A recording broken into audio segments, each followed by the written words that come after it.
We need sound. You've got sound. That's the music playing. No, it's not. You sure? Okay.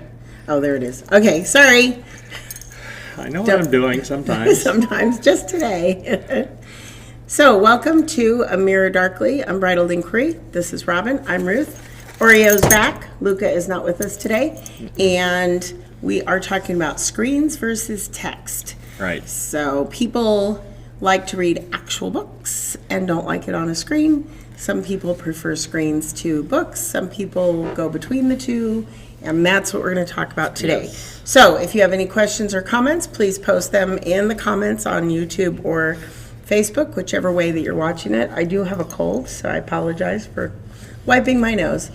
But it's better than the alternative, Yes. to be honest. And on the plus side, they don't have to worry about getting infected by you. Right. And I do not have COVID. No. Because I have my sense of taste. I have my sense of smell. And you've gotten I don't both have a your fever. shots from Moderna. And I've had both my Moderna shots. So it's pretty unlikely I'll get a breakthrough case. But Yes. anyway, you never know. But still, it's not COVID. Yes. So anyway, I will sit here and suffer with my mild fall cold. Yes. And, I'm fine.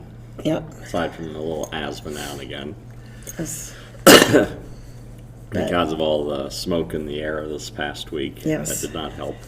So we will run the show in 10-minute segments. So if you comment or have a question, I will bring it up at the end of the 10 minutes. So, okay, go ahead and let's do our first segment. Well, I've read articles recently of people decrying the prevalence of ebooks, and some specifically tied to the Bible. There's a professor or two at different seminaries or colleges that prohibit their students from using e-versions of the Bible because they think that it's not as effective or as good as reading it in a book, a physical dead tree book. And there have been studies over the years, off and on, claiming that students learn better from reading through a paper book rather than reading their textbooks on a screen. And so there is a perception among many that reading books on a screen is not the same as or as good as reading a book on paper. I'm not convinced by the studies. They don't seem extensive enough or well done enough to really come to any conclusion one way or the other. For myself, personally, and of course this is going to be anecdotal evidence, I much prefer the screen to the physical dead tree books. I have not used a Bible printed on paper probably in over a decade, maybe longer. I fairly early on went to computer versions of the Bible and have never looked back. And from the standpoint of being an author, I have found that having the biblical text in electronic format has made life much easier for me in writing and in preparing sermons and everything else, because I don't have to retype everything. I can just cut and paste the biblical text. Plus, I can locate the texts much quicker. So I spend much less time looking for things versus finding them and then spending most of my time actually studying the material rather than spending all my time trying to locate things. Well, I will say for teaching children to read, it's much harder to teach them to read from books that are on a screen than it is a physical book, because there's a lot of things that children need to be able to do to learn to read that is hard, especially if the screen is touch sensitive, because children need to track with their fingers, and sometimes they need to lay something over it. And I have these, they look like bookmarks, but they've got this yellow strip, like it's like a highlighter strip, Right. and for them to put on their book. So it's very hard for them to learn to read from a computer screen.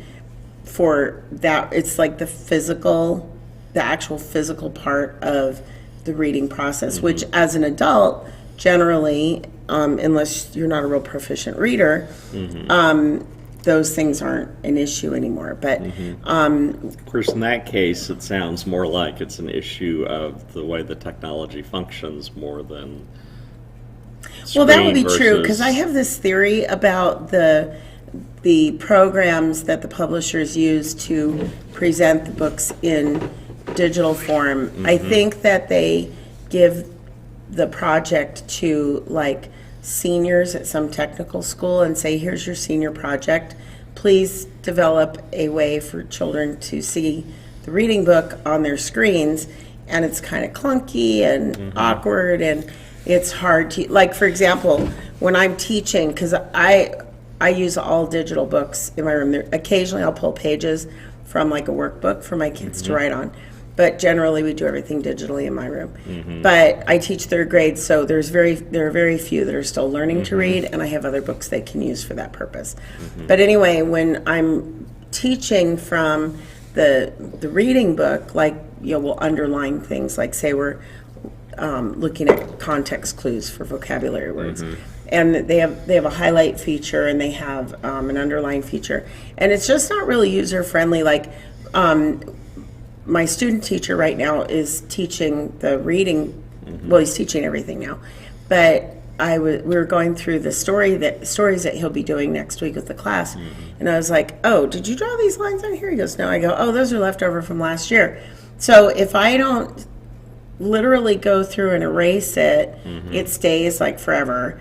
But the thing is, you can't just delete everything that's on all the pages of that story. You have to go to, if it's a pen line, you can hit clear all and it clears everything on that page. If it's a highlight, you have to click on the highlight, or you have to click the highlighter, click on the highlight, click the trash can, then go to the next highlight. And sometimes I highlight several words. These are problems with the way the Right. thing is implemented. Right. So, for instance, with needing to cover up part of the text, that would be something to be pretty easy to implement in software. Also, if you need them to be able to, like, go over it with their hands or fingers or whatever, the touch screen can be turned on and off. So there are things that could be done if the programming was up to par. So it's more a technical issue than it is a fundamental problem with screens versus paper. And I think that's the issue, because a lot of the studies I've seen are from early on. It is like from 2010, 2013, and things change rapidly.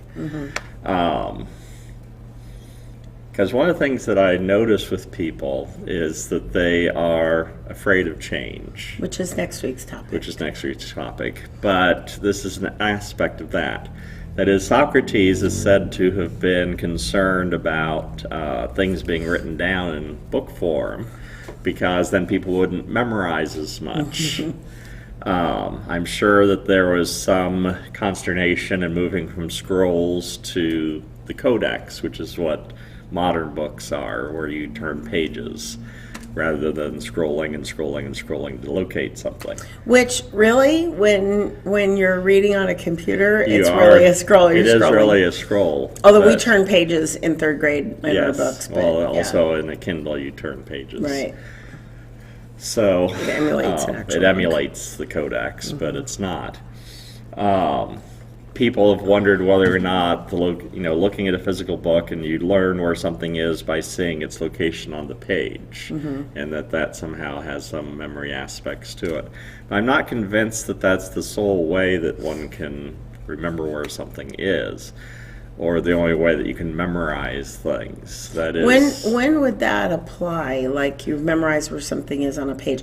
I know that location is important in memorizing speeches, because we learned in my speech class that, and this probably is from the Socrates thing, is that if you, like, say you were giving a speech in this room, right, the beginning of your speech would be in that corner, the next part of your speech would be in the middle, the next part of your speech would be in that corner. Yes, memory castles. Right. And so that when you looked at, and then you're looking in those places and people think you're looking at them. Yes, The Day the Universe Changed, which is a series of videos that was originally on PBS. You can get on DVD now. It's dated because it came out, I think, in the 80s, but it was very well done. And one of the episodes that Burke used in that was the memory castle and how that would work. That is how people would memorize extensive texts. And people could memorize extensive, they could hear somebody give a speech and pretty much memorize the whole speech in one sitting, which seems remarkable to us, but that was the norm in a society where it was hard to find printed materials because they all had to be handwritten and they were therefore very expensive. And so people were used to memorizing things. That's the difference between us and them. We're not used to memorizing things. I mean, if we want to remember a speech, we can video it or record it. Yeah.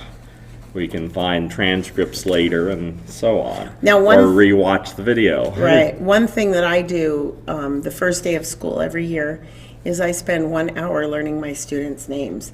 And I have a process that I go through. So I ask, they have to hide their name tag because I don't cheat. And I ask the first student their name, and then I will think of something that reminds me of their name, and I'll ask them about it. So, like, if their name's, I don't know, think of something easy, Patty, and she's got a pretty pencil, I'll say, oh, that's a pretty pencil. Where'd you get that pretty pencil, Patty? And so, and I say the child's name over and over and over again when I'm talking to them. Yes. And then I also teach them testing techniques with that because when the final run through, like I learn like 2 kids' names and I go back and repeat all the names with those 2 kids, and then I will learn 2 or 3 more kids' names and I'll go back and repeat everybody's names. And I'm allowed to make mistakes during that time because I'm learning. And sometimes I make the mistakes on purpose so that they can see that I'm learning from my mistakes, because that's one of the things that I try to teach them. Yes, and that's then, important. But and then I try to make it exciting and interesting when I'm talking to them and I'm memorizing and all that.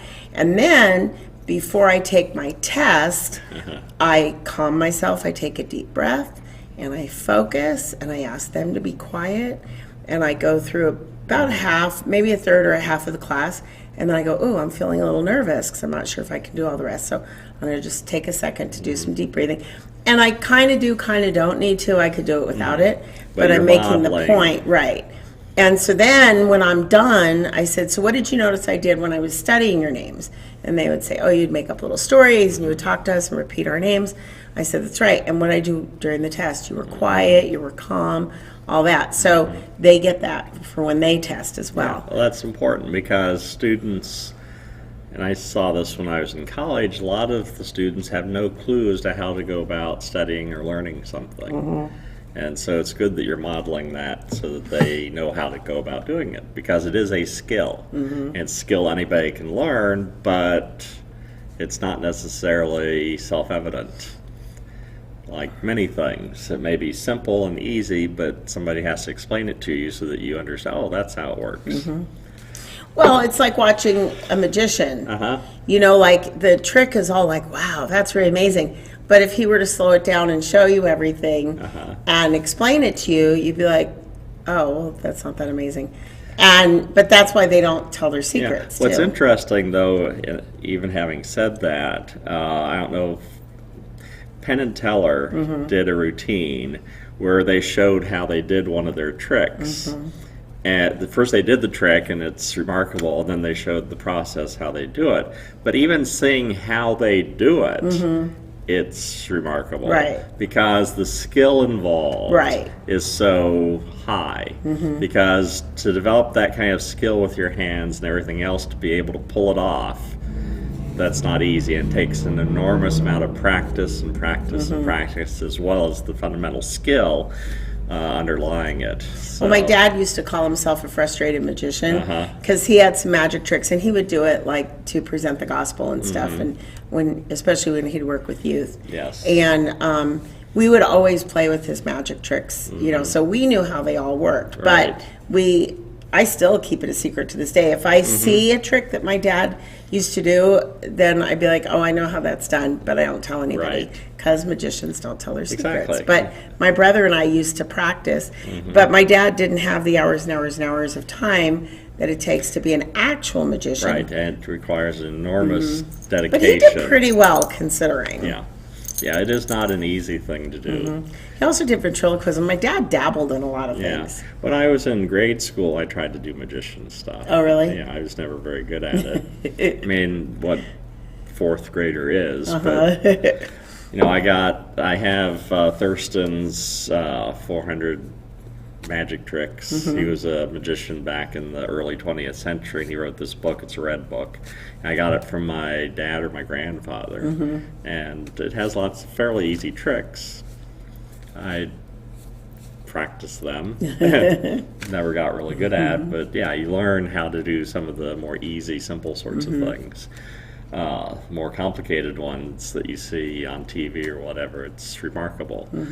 The Magic Castle is amazing. Yes, to it go is. to. That's fun if you get a chance to go there. We got to go. My dad's company took like the families of the employees, and he and I got to go. That was really cool.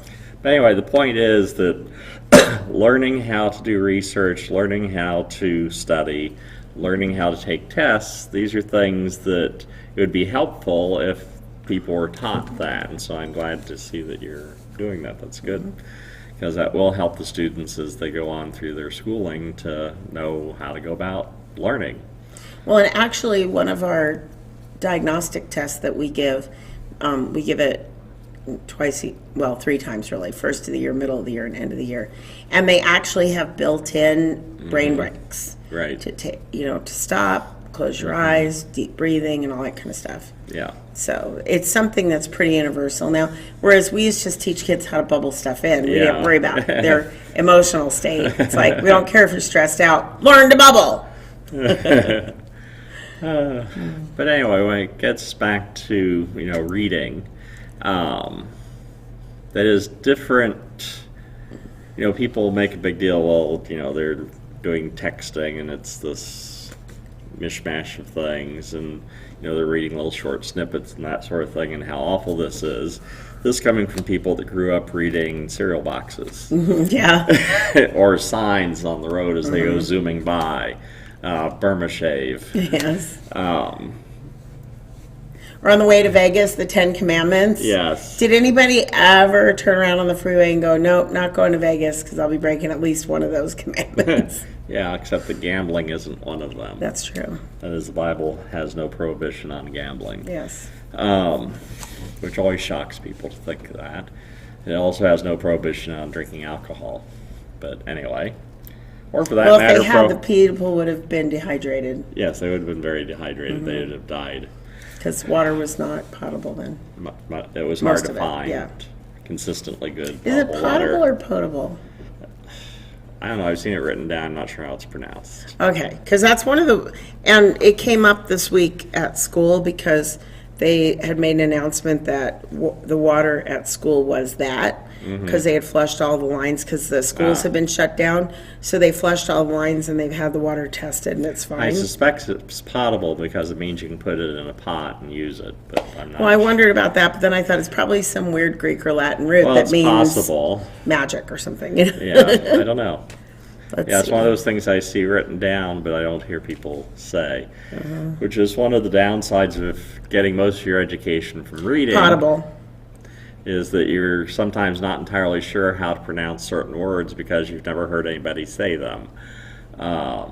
It's from Latin pote, to drink, and then so drinkable. Billis, able.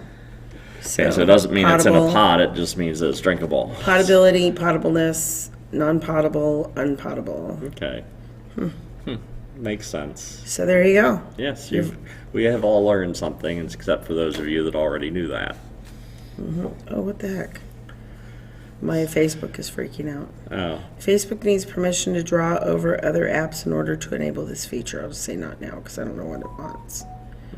weird. Okay. Yeah, I've not been able to share again. So if you stumble upon us and you normally get a notification, that's because for some reason my search feature is all grayed out. Which is to interrupt things, as if anything we do is not an interruption. Hit the subscribe button on YouTube, Yes. or follow the Facebook page so that you will get notifications When we go when we're live. doing this. Although generally speaking, it's 4 p.m. Pacific Daylight Time every Saturday. Except the Saturdays we don't. Yes, occasionally we will not do it because we have other things that come up and interfere. Yes. So we try to keep that to a minimum, though. Yes. Um, The summer is harder because a lot of things come up, right. but during the winter we get pretty steady with it. Yeah. So, But yeah, hit the subscribe button or join the Facebook page. and if you know somebody that you think might be interested, Let invite them know them. about it. Yeah. Share it. Because we would like more listeners. We'd like Yes. more people to interact Yes. with, just instead of just us. Because we could do this in our living room. We could just sit and talk about Yeah, different but that's... because we do. We do. This is what we do in real life. Yes, So, it is. yeah. Pretty much. Like at breakfast, I This was is on what my phone This is what happens when nerds live together. for a really long time. Yes. You run out of the interesting things to talk about. So, well, like These this, are interesting things. so this morning at breakfast, we're both on our phones and neither of us are talking. And I sat there starting to think, people must think that, we don't like each other anymore and that we're just on our phones. But I was reading an article in the Wall Street Journal, and when I finished the article, I was telling him what I read, and I didn't really understand it, but it was about water property or something. Water markets. Water markets. And How that works. yeah, and I wasn't entirely sure about it, but I was reading about it in the Wall Street Journal, and so I told him Something about interesting. it. We discussed it for a little bit, and then our food came, and we put our phones down and started eating. But Yes, and talked while we ate. yeah, we find topics to talk about on our phones, Yes. So, even if it is gossip about my friends on Facebook. So if you have a comment or question, yes, post please it, jump in and or let a us- show idea. Yeah, that would work too. But anyway, getting back to the topic in screens versus physical books. For me, I remember what it was like in the dark ages before I had access to computer technology on a constant basis. Now, when I was at UCLA, one of the transitions that happened for me in moving from the undergraduate college I went to UCLA was that the UCLA card catalog existed both as a physical set of, those little cards that you go through in these big cabinets, but they also had a computerized version of it, which was a revelation. And it did make things much easier. That being said, there were many things that were still pre-computer and how they worked. So, for instance, if you needed to look up a topic, you would go to the card catalog.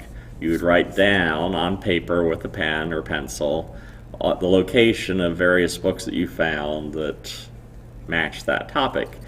Then you would want to find journal articles that were associated with the topic that you were trying to do research on. And so then you would go to, well, what everybody knew about back in the day was the Reader's Guide to Periodical Literature, but there were more scholarly versions associated with specific fields of study. So if you were studying, say, biology, there were sets of those kind of things for biology. And I'm so you making go, faces at the camera. so you'd go through, why? I'm like this. And so you'd go through and you'd try to find articles, and it'd be multiple volumes because there was a new one you'd come out with an annual version, but they also did them month by month. And so it's just this massive effort to try to find articles that may apply to what you're looking for. In theological and biblical studies, Semitic languages, we had, what was it called? Elenchus, which was put out by the Pontifical Biblical Institute of the Vatican. And it's just this massive compendium of all the theological writings. Wow. journals. I wouldn't want to be the guy that And has not- to put that out every month. Yeah, and it was in English, and it covered all the journals, that is, whatever languages. So you had a lot of French and German ones as well as English. Those are the main 3 languages that the journals came in. Hence why you had to take a test in German and in French, right, because you need to know both. I tell people you know enough German and French to find a bathroom and get something to eat. And to struggle through these articles. Yes. And I say and to pass a qualifying exam. Reading a German theologian in English translation is hard. Try reading it in German, it's even worse. They do not write like we do. You're lucky he didn't bite you. You just bopped him in the nose. Oh, sorry, doggy. So anyway, you spent an enormous amount of time doing research. That is, physically going to the library, looking through these volumes and volumes and volumes. You spent hours, endless hours, trying to locate stuff. And then you'd have to find ways of getting copies of the articles. Because you couldn't take a picture with your phone. Because these, like the Elenchus, all it does is tell you the name of the article and the journal that it's in. So then you got to see whether or not the reference library even has that journal. If it doesn't have the journal, then you may have to do interlibrary loan and get it from somebody that does have it. It might just be on microfiche, and then you got to try and find it that way, and then you're scrolling again. There was the other thing that we had back in the day. It came in a red box, and it was these cards that had holes in it around the edges, and you had this metal. Like a clothes hanger. Oh, okay. That you would be able to stick through the holes. Oh. And so the way it worked was that when you were taking your notes from all this stuff, then you would organize them on this and set up the holes in a certain way. And so then when you had to find a certain topic, you'd have your card stack, stick the metal rod through it, shake it, stuff that falls on the floor, that's the stuff that applies to what you're looking at the moment.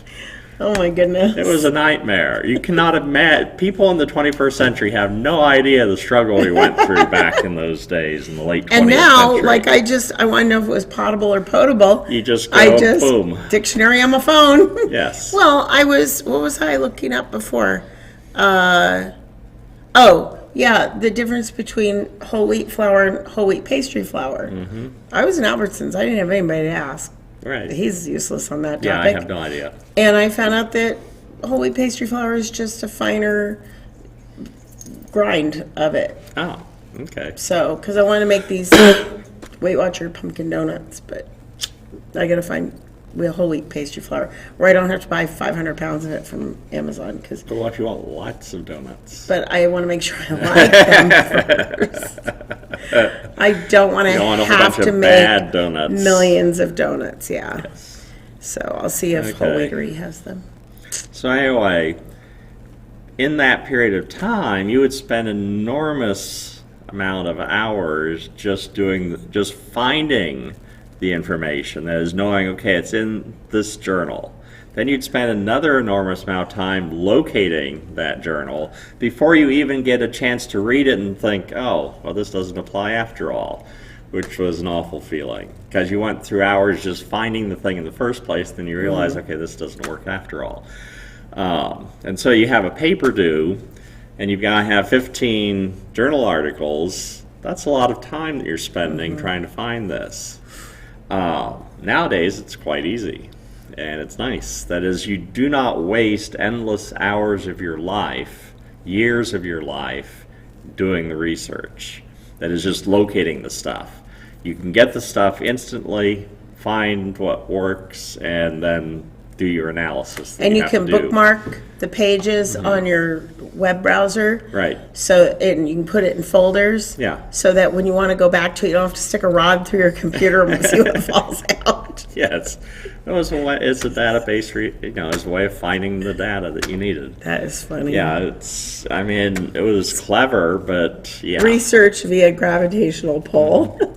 Yeah. I forget which of my professor. I think I learned about that in my undergrad. I think Dr. Brown told me about that one. Oh. So So you never did that? no, I did do that. Oh. Okay. No, I did. That's something I actually did. Okay. I used that stuff. I did what I had to get through. Did you ever tell the girls this story? Probably not. No. Would have made them feel better. Yeah, I'm Probably, sure. when they're in college. Everybody that's listening now knows that I'm ancient beyond reason. Good job, Oreo. He didn't bite Daddy again. Good. He's tired. But- He's sleeping. You know, from a personal standpoint, when I think in terms of the computer technology and text, electronic texts and their availability, I am enormously thankful because it's so much easier. For instance, if I need to find journals, articles, there's a few different avenues through your computer that you can do that. That is, Google has Google Scholar, which has Right. access to a huge amount of stuff, and then more specialized things, you can like JSTOR, JSTOR, don't think there's an E on the end of it, has all those religious texts. Now, with some of them, you may have to pay a fee to have access to it, but that's not unreasonable. But a lot of those sorts of things, if you're at a university, it's part of your, that is, university's paying for your access. So it's just so much easier than it used to be. You cannot imagine.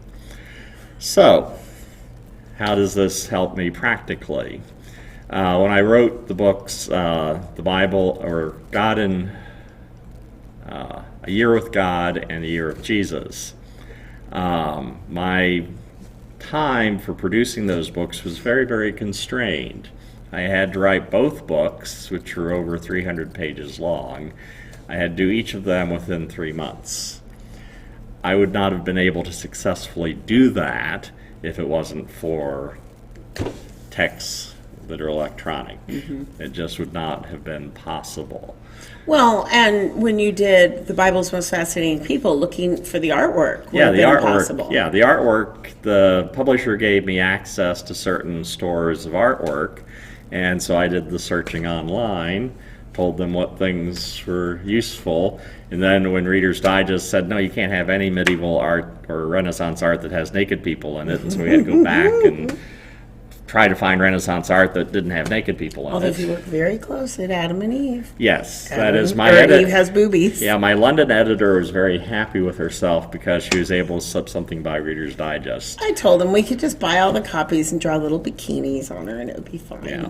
As if you look in the book on like the second or third page, there's a picture of the Garden of Eden. You have a picture of Eve about this tall, and she is topless. You're not likely to know. Certainly the Reader's Digest editors did not notice that. They're all So, old and so they didn't have their reading glasses Yeah, on. whatever. Who knows? So So, yeah, my London editor couldn't understand. I didn't understand it either, but anyway, we did what we had to. There was money on the table, so we had to do what Reader's Digest told us. But anyway, but no. And so far as long form reading, which is where the people focus on the difficulty with e-text supposedly, people can't do long form reading so well.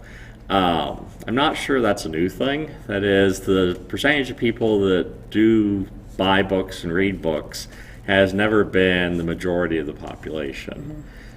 People enjoy listening to radio, they enjoy listening to or watching TV, going to movies, far more than they enjoy reading books, and it's always been that way. That is, a book that sells 10,000 copies is a bestseller. A TV show that had only 10,000 viewers is going to be canceled very quickly. And it's just a difference in the medium. J.K. Rowling is the first author to have ever made over $1 billion. The bulk of that came not from the sales of the books, but from the movie rights and the merchandising and the theme parks. merchandising. Yes. I mean, she has sold an unusually large number of the books, but the bulk of them, I mean, the number of people that have read the Harry Potter books versus the number of people that have watched the Harry Potter movies, radically different. For myself, I find reading a book on my Kindle no different than reading a book on paper. That is my experience of the book, my enjoyment of the book, my satisfaction of the book, my ability to remember what the book says. For me, it seems to be the same in either format. And you don't need a book light. Yeah, I don't need a book light. You have to hide under the covers with your flashlight. But yeah, I mean, people talk about, well, the books smell good. I'm sorry, but that's not the reason I read a book. I don't read the book for the smell. I buy books for the smell. Yeah, maybe. I read them if I'm interested. Yeah, I don't even buy books for the smell. I mean, I appreciate the smell of old books. Even new books. And new books are nice, too. All those awesome chemicals. But that's not the reason I get the book. I get the book because I want what's in it, the information or the story, as the case may be.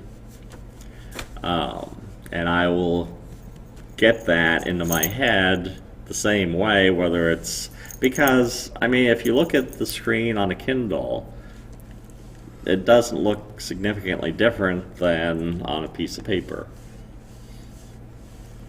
So, and particularly if you use the, what's it called, e-paper, I mean, it's, assuming you're bothered by, for myself, I've never had eye strain from staring at computer screens. Me either. So I've never quite. But some people need some those people blue do light seem glasses. to be bothered by it. And then some people are kept awake, like if they have too much of the blue light, it keeps them awake. I mean, I wake up during the night and have trouble going back to sleep because it's dark and it's quiet and my brain is noisy.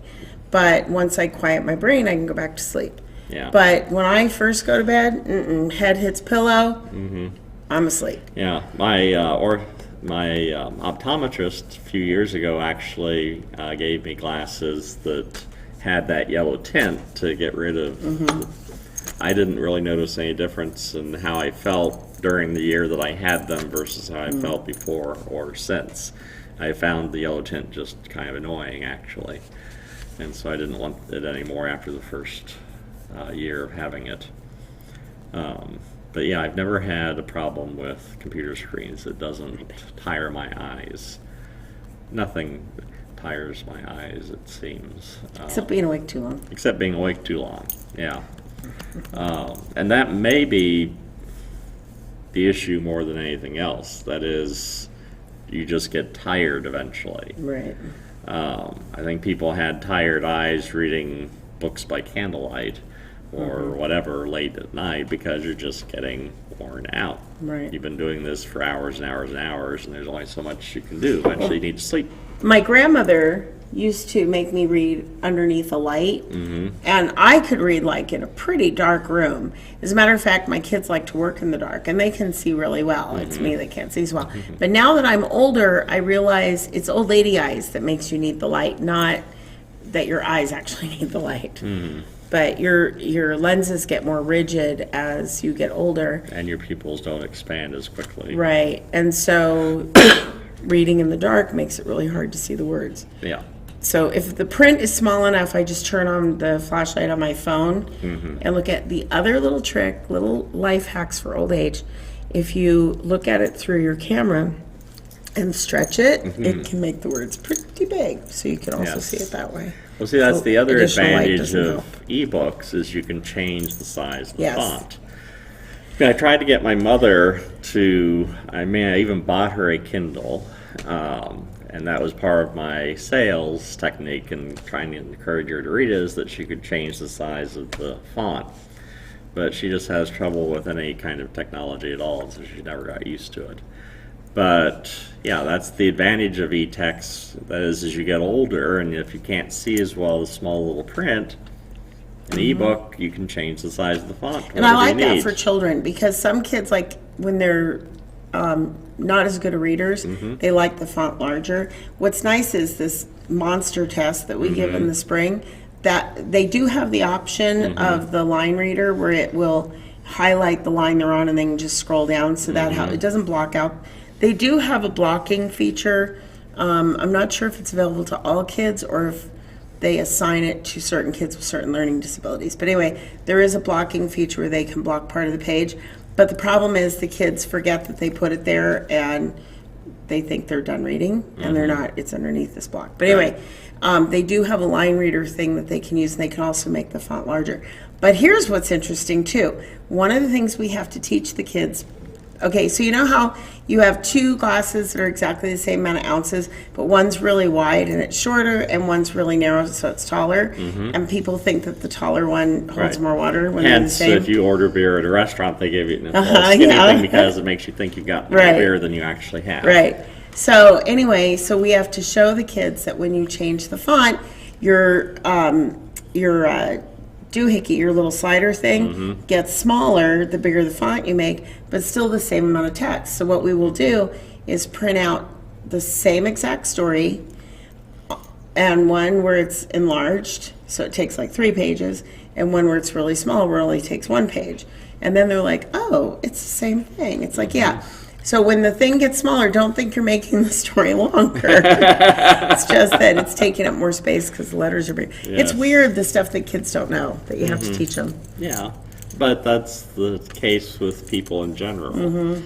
Surprising things. I had one student that I was teaching Hebrew to, and it took her a while to realize that there was more to translation than just changing the letters from English to Hebrew. Oh. that did not actually translate it into Hebrew. It was changing the letters does nothing. There's entirely different word for house or water or given concepts. That's funny. And the grammar is different and all of those things. It took her a while to wrap her head around the idea. Not the brightest person anyway. But one of the criticisms that people have of, say, the biblical text in an E format is they're afraid, well, then people won't know the order of the books of the Bible. And it's like, that really doesn't matter, the order. That is the reason that we had Bible drills and taught kids, to memorize the books of the Bible, is that way they could locate things. But you know what? Almost every Bible has a table of contents. Yes, which works quite well.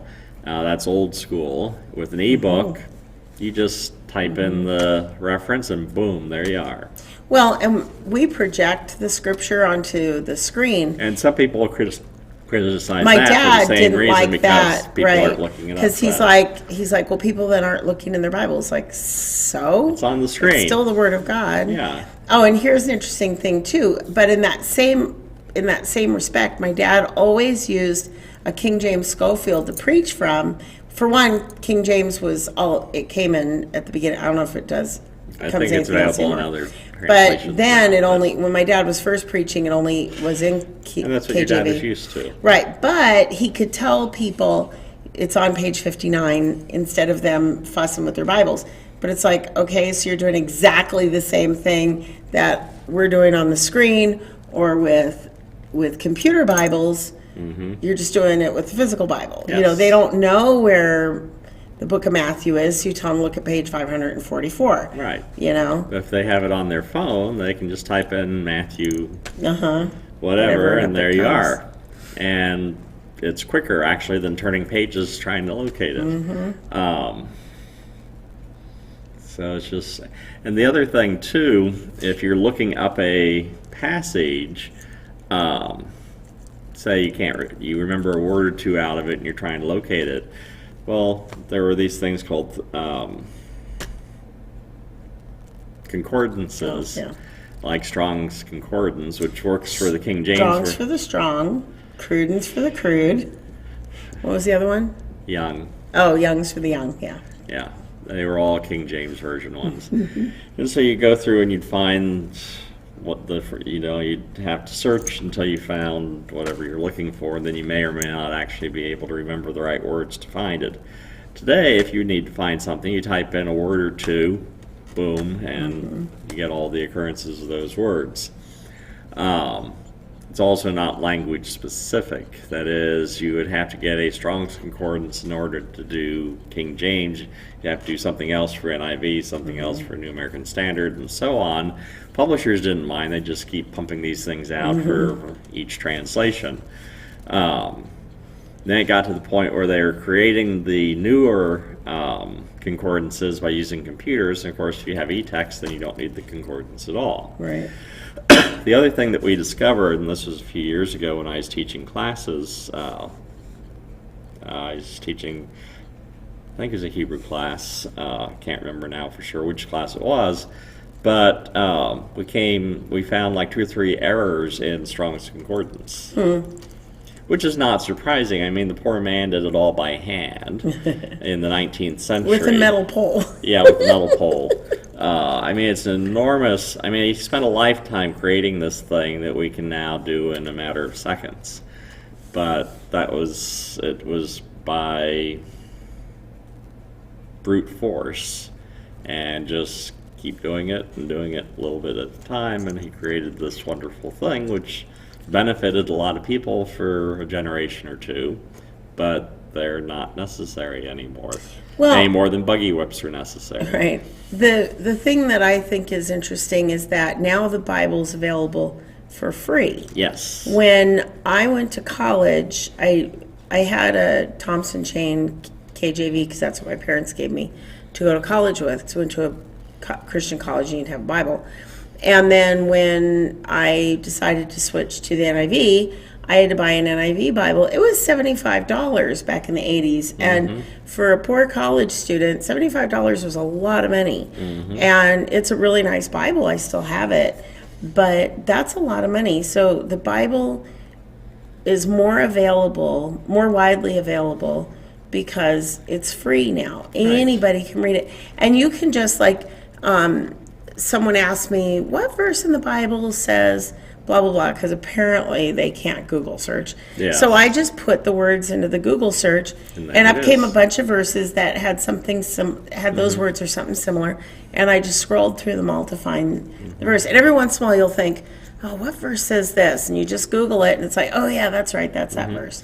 Oh, today I'm behind a guy that has, I think it was Proverbs 7:18, on his license plate, and I was like, I don't think I ever memorized that one. So as I'm walking into the place where I got my tires done today, I typed it into my Bible Gateway app, and it was actually not a super friendly one. It was like, God loves those who love him, or something like that. Like, he doesn't love anybody else, just people love him and seek him first, or whatever. Yes. And I was like, wow, that's kind of a negative verse to pick out of context. But anyway, but see, I could just look it up. I didn't have to think, okay, I got to remember that for when I get home. I'm curious.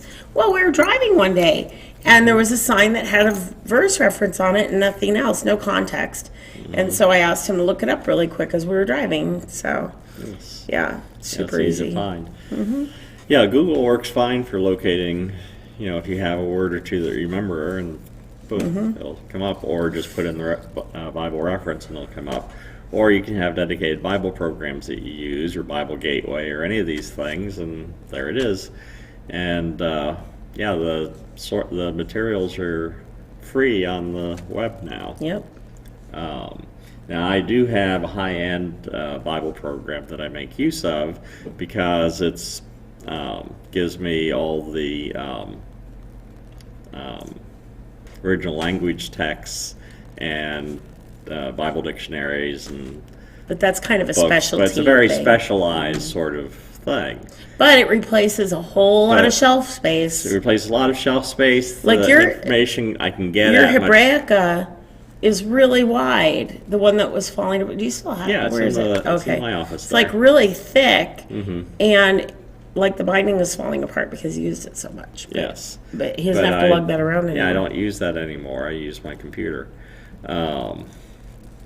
Like I said, it's probably been maybe 20 years, maybe more than that even, since I last used a physical Bible, because I don't have a need for it. That is, I use it all on electronic things. And I've had various Bible programs over the years. The one that I use currently is Logos, And it's a great program. It's very expensive, but it's designed for people that are specialized in that field.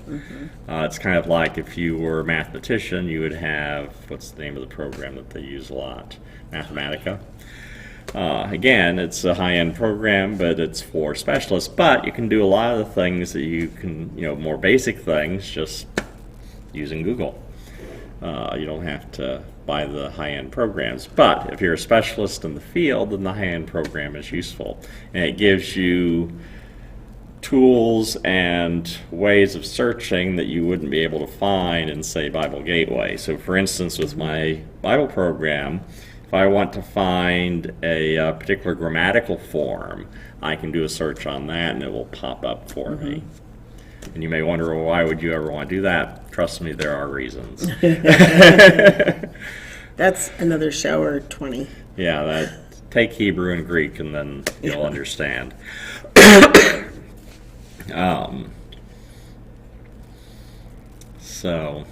And of course, Bible Gateway is not going to be able to give you the ability to search things in Greek and Hebrew, I don't think. So it's limited to English. But it has a ton of translations. Yes, it has a lot of translations. It's very useful. And your best bet, if you don't know Hebrew, Greek, and Aramaic, is to look at different translations.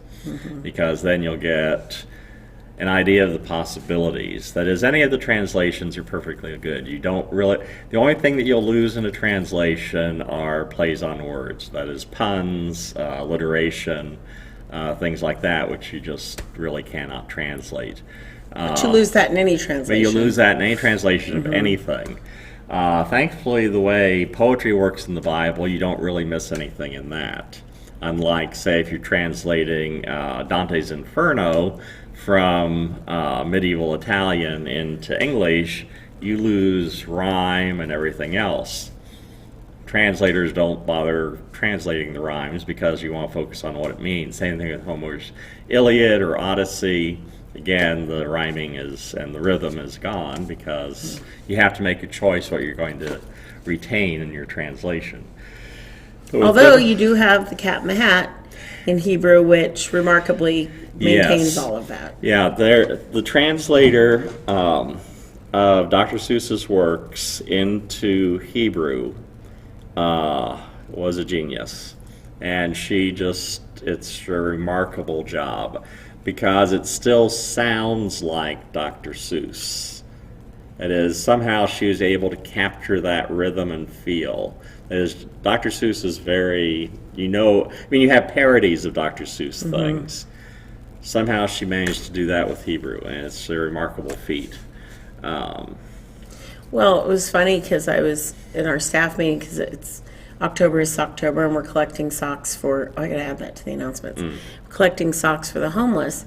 And I said in the staff meeting, I said, you can put the socks in my box, but not with a fox. And then I went on, please don't leave me any clocks. I have plenty of those. And I went on, and people were laughing because it was very Dr. Seussy.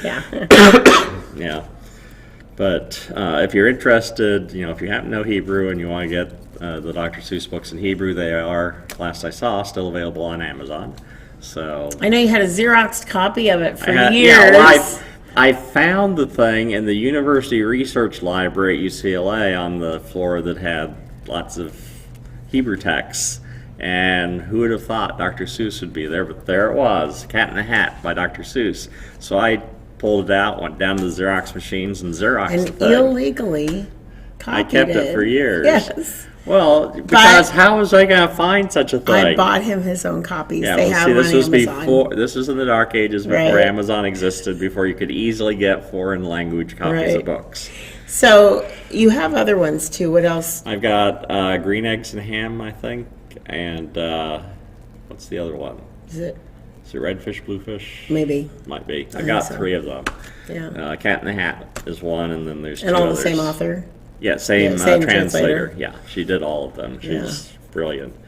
But yeah, that's remarkably difficult. It's very, very hard to translate poetry and retain the poetic element of it. You usually don't bother. But for Dr. Seuss, that's an important aspect of it, and she pulled it off.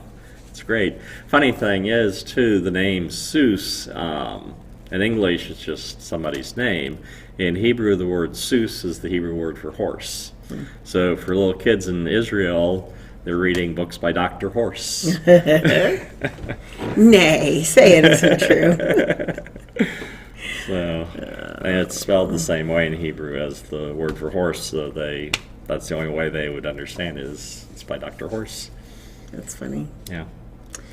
Well, we're in the last 4 minutes of the show. So yes, we are. Next week is, as we said before, why are people afraid of change? Something like that. Yes. Entire books have been written on it, like Who Moved My Cheese? Yes. And but you see it reflected in so many attitudes. That is, people afraid of.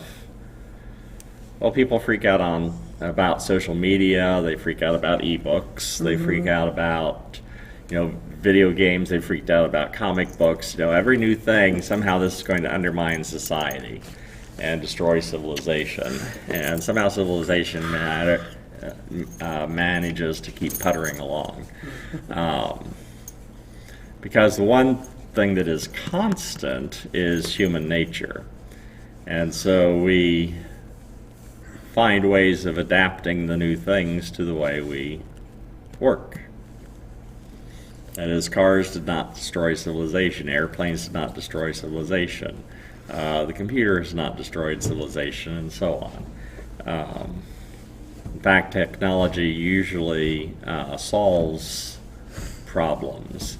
That is, had it not been for the development of the automobile, New York would be buried in horse dung. yes. You'd have all sorts of hygiene problems. 200,000 pounds of horse manure like a day they were having to remove. Yes. Became an increasingly large problem. You think things are bad right now in New York. I think what they'd be like without the car. Yes. Although a lot of people in New York don't use cars anymore because they use subways and buses. Right. They don't use horses. Still, yes. Horses are a recreational thing, not a necessity for it's daily funny life. the pushback we get from people on our electric car. Well, you can't just pull in anywhere to get gas. It's like, well, normally I don't need to because my car is full every single day. Yeah, so you plug it in I at just home, drive like off. a cell phone. Right. If we take a long trip and we may need to charge on the way back. But then today we were driving by Costco and I'm sure those people were in line for at least 20 minutes or more. And in order to get home, I only need about 20 minutes to charge. Right. So, it's not a big deal. And they're not sitting there watching movies on their screen in their car either while they're refueling. They're sitting there waiting for the guy to move and checking Facebook. Yeah, or on their going and phones. getting food at a restaurant or coffee and Yes. leisurely walking back. And, Right. Yeah, because the Tesla superchargers are always by restaurants. Yes. So. And it will babysit your dog. Yes. That's why he goes everywhere with us. And it'll babysit you His because it stinky has Hulu and Disney Plus and Netflix and YouTube. And, Yep, my grandson sits on the console when we're charging. Yep, And it's a we nice watch big movies. screen. We sit and watch movies. Yep. So, or you could surf the internet if you wanted to. There's a browser on it. Play too. video games. Yep. Yeah, it comes with a bunch of video games, too. So, yeah, all sorts of fun Some things. old ones too, and you can Yes. buy that's what we're going to ask the girls for Yeah, Christmas. game controllers. for So the you Tesla. don't have to use the steering wheel to operate the video games. Right. Anyway. And you can only do those things when you're parked. You cannot drive and play Yeah. video games or watch movies. You The car can't will say, not let you. "Officer, I almost completed Frogger. I wasn't driving drunk. I was playing Frogger. Frogger's not one of the games. No. I was playing Centipede.